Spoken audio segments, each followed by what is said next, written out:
What? Can't you see, Jet? There's a gaping hole just behind her nose. Hello, Johnson. No point in calling him, Jet.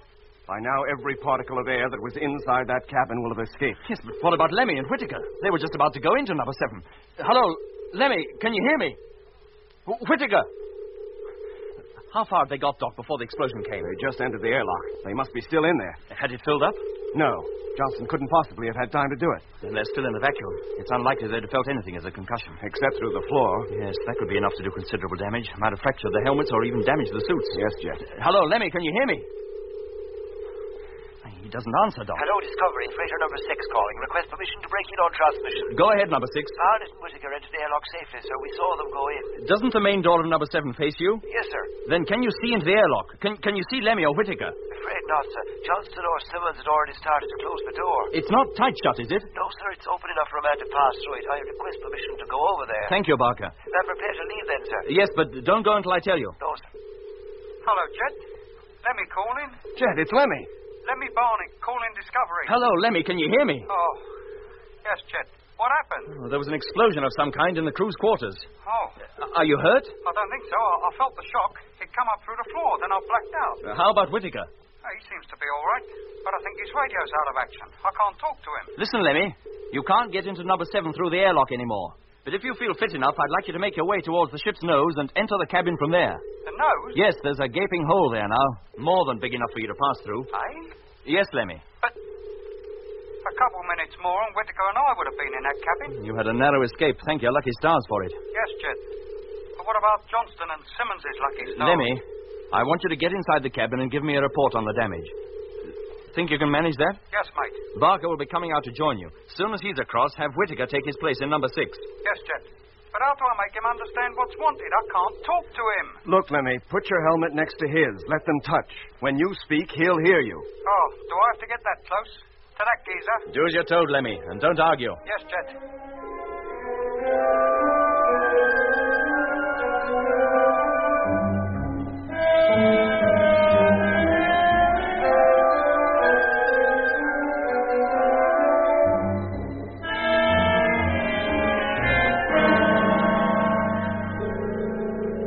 Discovery, Barker calling. Have reached number 7 and now hitching safety line. Have you in full view? Now walking up side of ship. Toward nose. Put in the telescopic lens, Doc. Let's get a closer look. Telescopic lens in.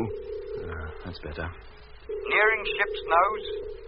Blimey. What is it, Lemmy? There's a hole here. Big enough to drive a bus through. Which way was the force of impact? Inwards. Any vaporization? I'll say. I thought as much, Doc. A meteor. Lemmy? Yes, Jet? I'd like you to go down into the cabin. Can you do that? Through the hole, you mean?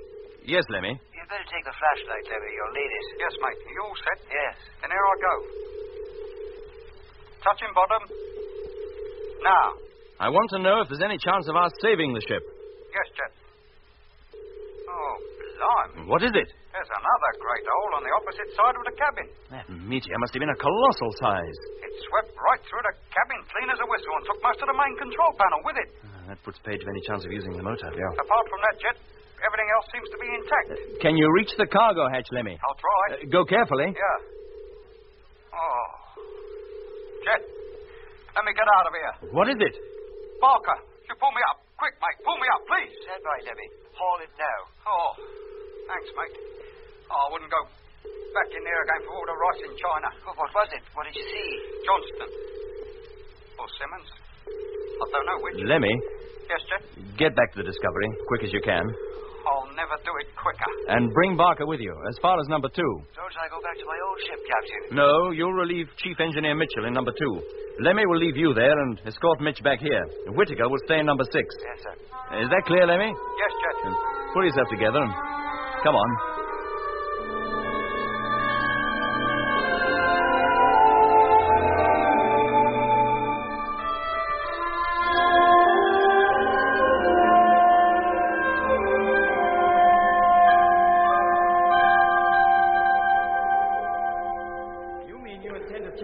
And leave number 7 behind?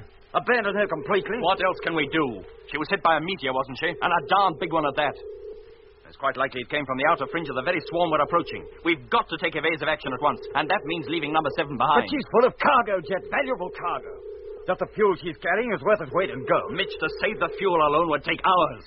And meanwhile, we're getting closer to that meteor swarm. If it is a meteor swarm. We've hardly time enough to avoid it ourselves, let alone attempt any salvage operations. Okay, Jet. You're the boss. If you say abandon her, we abandon her. Does that go for Johnston and Simmons and all? Yes, Lemmy. I'm afraid it does. You mean we leave them there? Alone? In that wreck? Lemmy, what else can we do? But if anybody dies at sea, oh, at least they're given a decent burial. We're not at sea. If we gave them a decent burial, as you call it, all they'd do would be keep going with the ship. They'd merely be outside it instead of inside. That's all. Oh.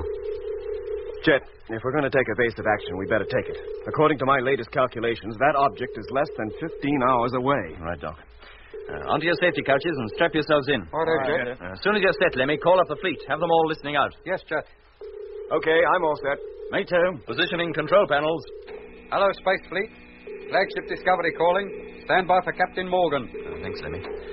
Hello, Space Fleet. We're going to change course. When I give the word, all ships will tilt their noses 25 degrees upwards from line of flight. When we turn on the motors, the ships will take the new course and be carried high above the meteor swarm. In that way, we may avoid it. Stand by. Okay, Doc. Switch in the main gyro. Gyro, contact. Number 1, standing by. Number 2, standing by. Number 3. Number 4. Number 5. Number 6. Number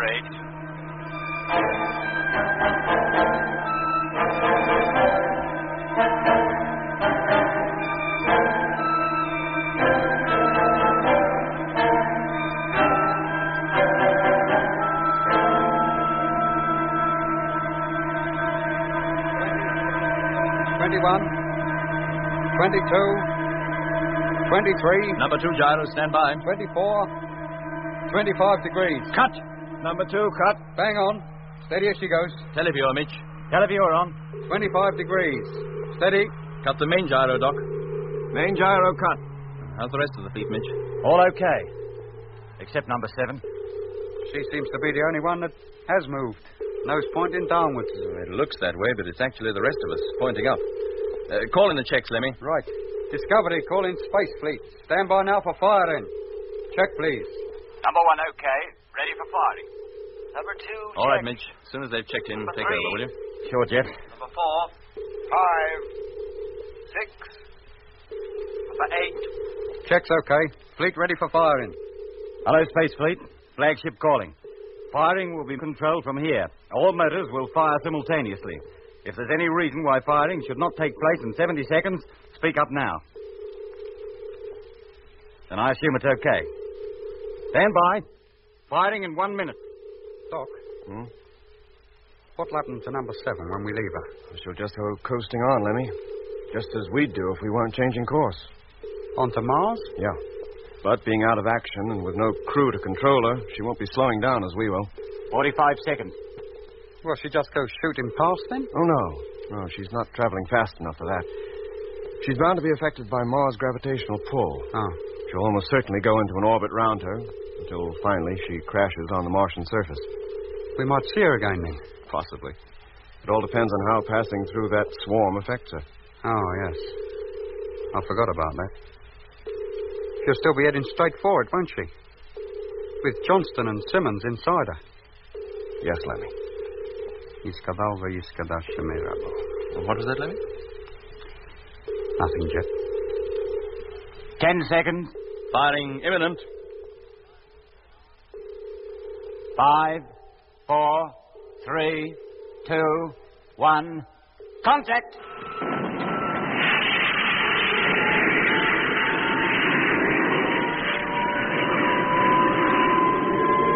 Acceleration rate 100, 200, 300, 400, 500.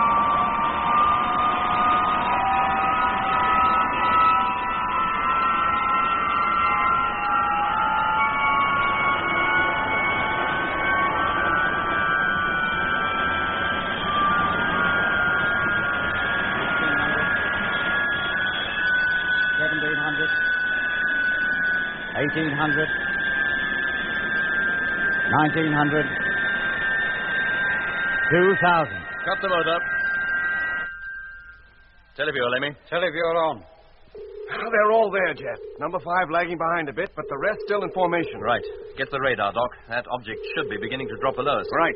Lemmy, call up the fleet. See if all crews are okay. And then have them get to work with their radar, too. Yes, mate. And when you've finished, give me control. I'll give them a full report on number 7 and tell them we've changed course.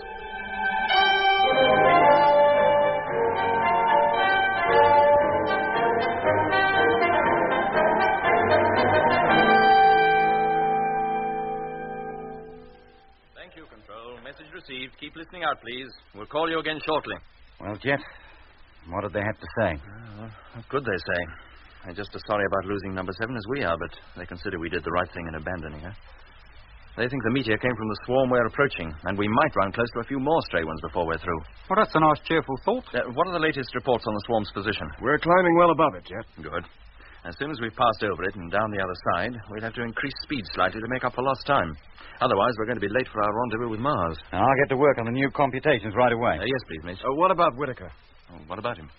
Don't you remember, Jet? The last message we had from Control before the meteor hit number 7 was... Good heavens, yes, I forgot all about that.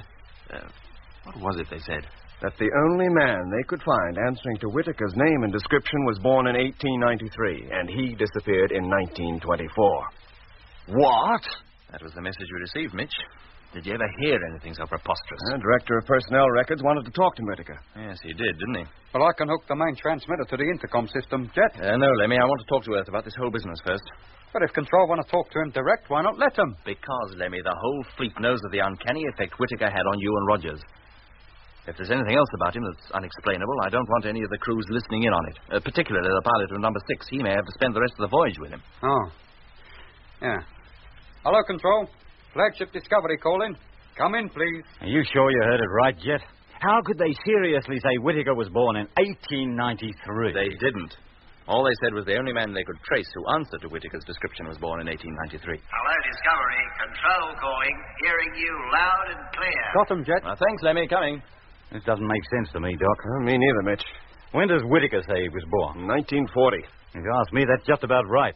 That'd make him 31, and that's about the age he looked. Yeah, but don't you see, Mitch, the strange thing about it is that 31 is just the age at which the other Whitaker disappeared, in 1924. Yes, but didn't they check up on him before he joined the crew during his training period or anything? Well, they must have done. Well, if they were going to find anything as fantastic as this, wouldn't they have found it by now? I would have thought so. You know, record section must be crazy as coots. A whole bang lot of them. Well, I agree with you, Mitch, but for one thing. And what's that? Whitaker's odd behavior. You took his place in number 2, Mitch, so you can't know what I'm talking about. But all the while Whitaker was in this ship, I had a strange feeling of foreboding. Jet, too. Well, I reckon you're all jumping to hasty conclusions. Do you? And what about the inquiries from Control? Mere routine. Well, that's what started you off. If they'd asked for information about other members of the fleet, you would have imagined the same things about them, too. Maybe, Mitch. And I hope you're right. Anyway, we'll see what Jet's talk with Control produces.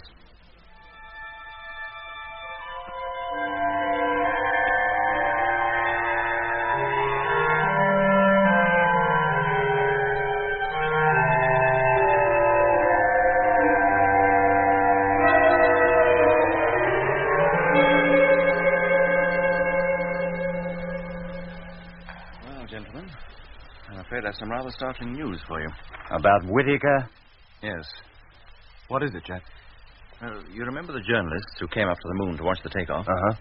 Well, it seems when they returned to Earth, one of them hit on the idea of a personal angle for a series of articles for one of the national papers. Oh? For what? Well, he thought he'd visit the relatives, wives, mothers, so on, and collect first-hand material on what it's like to be the wife of a spaceman. You know the sort of thing. He'd have a job with me. I'm a bachelor. He'd thought of all that, too. Any of the men who didn't have wives had their parents supply the story.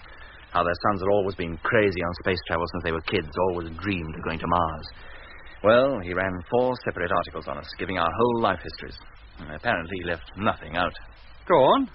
When I get back, I'll sue him for defamation of character. Oh, come to the point, Jet. Where does Whitaker fit into all this? That is the point. He doesn't seem to fit in at all. How do you mean? Well, very little information about anybody appears to escape this journalist. Until he started on Whitaker, and there he came unstuck. Well, how? Well, The first odd thing he struck was that although Whittaker was supposed to hold degrees in astronautical engineering, he'd never been on the roll of the Astronautical College. But he must have been. Wait a minute, Doc. He might have faked his diplomas. Oh, quite easily, but that wouldn't have given him the knowledge he's got. He's a first-class engineer, one of the best we have. Then where did he learn? It beats me. And that's not all the story. This journalist, drawing a blank at the Astro College, decided to seek out his relatives. And? Well, in due course, he found his way to his home in Kensington and asked to see his parents, but he hadn't any. Well, that's possible. Orphans ain't uncommon. No, Lemmy, they're not. But even the parents of orphans don't die before their children are born. Oh, no, I grant you. What was that? The parents of James E. Whittaker died before the Second World War. Oh, but that's impossible. Whittaker wasn't born until 1940. Mitch, let Jet finish. Oh, go on, but if this is a joke, it's a pretty poor one. A joke, he says. I can't keep from laughing here. But living at the same address as Whittaker had given was a family of the same name, headed by a man of 48 who declared his father's name was James. Born in 1893? Yes, Doc. And this James Whittaker left his home one morning in 1924 and was never seen again. All efforts by the police to find him were a complete failure. Well, it could be a coincidence. Could have been Mitch, quite easily.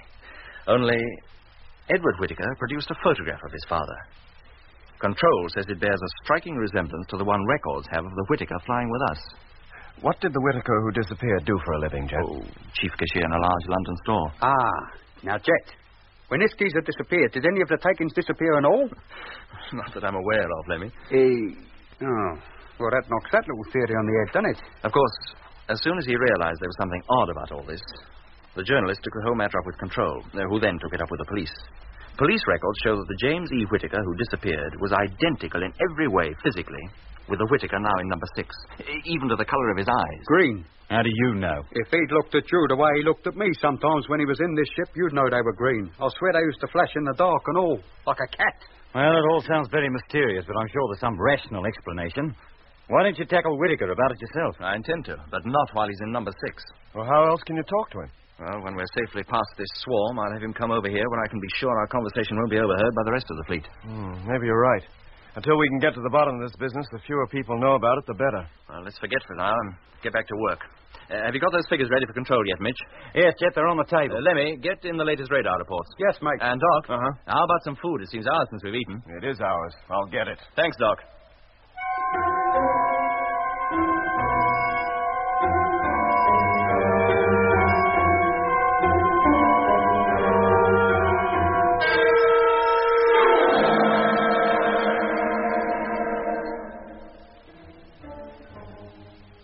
So, on the surface at any rate, the affair of James Edward Whittaker was forgotten. Jet and Mitch were fully occupied for the next few hours, checking our position and rate of climb and calculating the amount of fuel we'd used in maneuvering over the supposed meteor swarm. It was quite considerable, and what with the loss of the supplies carried in number 7, more than we could afford. For my part, although I did my best to concentrate on my work, my mind kept returning to Whittaker. Time and again, I found myself relaxing from the job in hand and thinking of him and the mystery that surrounded him. On one or two occasions, I even thought I heard his flat, dull voice, and once even looked up, expecting him to be standing at my elbow. No matter how hard I tried, I could not get him out of my thoughts. And so it was for 4 or 5 hours more until a call from freighter number 5 brought normal routine to a standstill and all of us running to where Lemmy was working at the radio. Hello, number 5, Morgan here. What's so urgent? Have you checked your radar lately? No, there's no need. 4 ships are already keeping track of the swarm. Then you better check it quick. Those meteors we're supposed to be climbing over have moved. They're directly in our path again. What?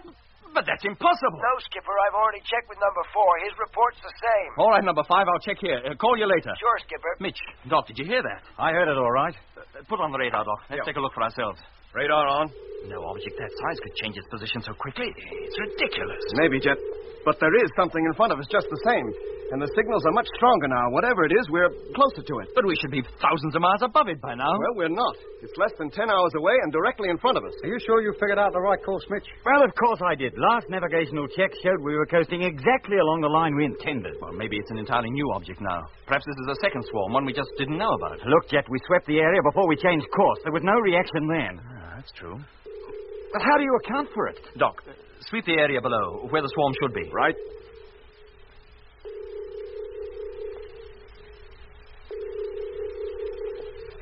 No, Jet, nothing. Either we've changed our course or that thing's moved. I tell you, we haven't changed course. Then we'd better, and quick. If that thing's solid and we hit If it was solid, we'd see it. It would be at least as large as the moon and be reflecting the sunlight. Well, it could have its dark side towards us. In that case, the sun being where it is, it couldn't be directly in front of us. Oh, no, it couldn't, could it? Well, what do we do? Alter course again? Unless it proves to be moving out of our path as quickly as it moved in, yes. But if we go on at that rate, we'll have no fuel left. We'll reach Mars all right, but we won't be able to make a landing. Keep an eye on that thing, Doc. Right. And Lemmy, call up the rest of the fleet. Tell all ships to watch it. Get a report from each ship in turn every 10 minutes. Right.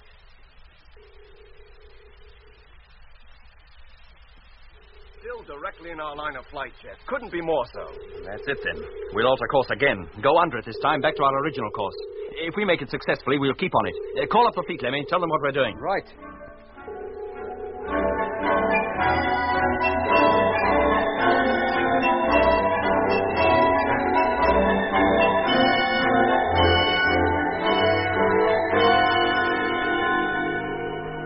Well, that's that. Rotate the televiewer, Lemmy. Rotating. Oh, there, Jet. In close formation. Except for that gap between 6 and 8. Look, Jet, under the circumstances, don't you think we should close up that gap? It can only be a constant reminder to the crews of 6 and 8 of what happened to number 7. It'd be a tricky maneuver, Doc. Too risky to be safe. The ships are too big to handle that way. They weren't made to move sideways. But couldn't we try? I'm afraid they'll stay as they are. Very well, Jet. Now, get an okay from all ships, Lemmy, will you? Have them open up radar watches immediately. Yes, mate. And, Doc, open up our radar as soon as you're out of your bunk and get to work yourself. Sure. Well, if we haven't cleared it this time, I'm a Martian. Then maybe it's you that's causing all the trouble. What do you mean by that, Lemmy? Now, come on, you two. Come on. Get down out of that bunk, Lemmy, and stop arguing. We've got work to do.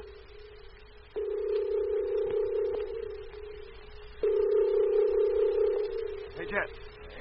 Come over here, for Pete's sake. Now what? That object, that meteor swarm, whatever it is, it's coming back. What? Yes, Jet. Look for yourself. It is, too.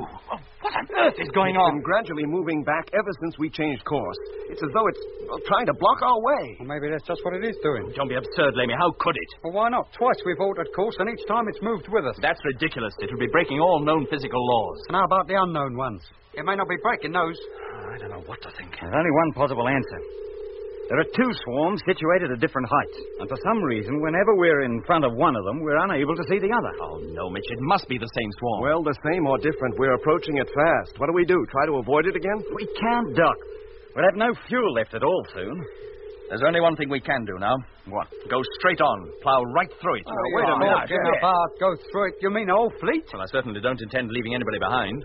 But look what happened to number 7, when it met only one meteor. But that must have been of exceptional size. We're not likely to meet another of that caliber in 100 years. But, Jet, if we deliberately go through a whole swarm of them, even small ones, at least one ship is likely to be hit. Not necessarily, Doc. In fact, the chances are against it. And in any case, small meteors will do us no harm. The meteor bumper will take care of them. Then why go to all that bother to dodge them in the first place? Why couldn't we have just coasted on and chanced it? Because, Lemmy, we don't take chances if we can possibly avoid it. But this is different. Well, you'll never get the fleet to back you, Jet. It's too risky. Well, it's that or turn back. Oh, no, we're not turning back. There wouldn't really be much point in trying. It'd take us so long to turn the whole fleet round that by the time we were ready to fire the motors, we'd be as good as on the thing anyway. How far off is it now? Less than 4 hours. Well, how about it? Do we keep going? Or do we rush around in space playing tag with something that's nebulous, that we can't even see in spite of its colossal size? Whatever you say, Jet. I'm with you. Me too. Wherever you go, Jet, I go and all. Good. Then call up the fleet, Lemmy. I'll talk to them. Yes, mate.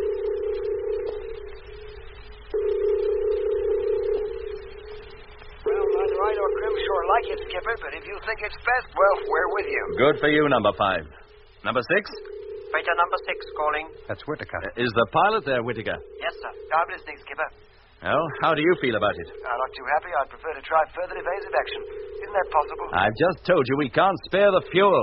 The only course left open to us is to keep on. There can be no turning back. Whatever action you suggest, Captain Morgan, I'm sure it will be right. I wish I could think so too, Whittaker, but thanks all the same. Orders must be obeyed without question at all times. Well, I don't think this is the time to discuss discipline. Now, Peterson, you going to be happy about this? I wouldn't call it happy, Chip, but I'm with you. Whatever you say goes, so far as I'm concerned. Good. Number 8, how about you? Well, as I'm the last to be consulted and everybody else has been already agreed to plow on, well, all I can say is, okay. I don't like it, Jet. I think the risk is greater than you care to admit. Well, that's settled. Now, listen carefully, all of you. As a safeguard, suits will be worn from now until further notice. In the unlikely event of your ship being holed, you'll be safe until you can be transferred to another ship. If the Discovery is hit and put out of action, command will be taken by number 1. Now, that's all for now, but keep listening out. Keep your radios on at all times. How far are we off now, Doc? Less than an hour. No solid object visible on the televiewer? No, Jet. Well, gentlemen, we'd better put on our suits. If it is a meteor swarm, anything might happen once we enter it. But it's a risk I'm convinced we have to take. If a large meteor hits us, we'll never know a thing about it. Now, stay at your post from now until further orders, and good luck. A nice, cheerful prospect, isn't it?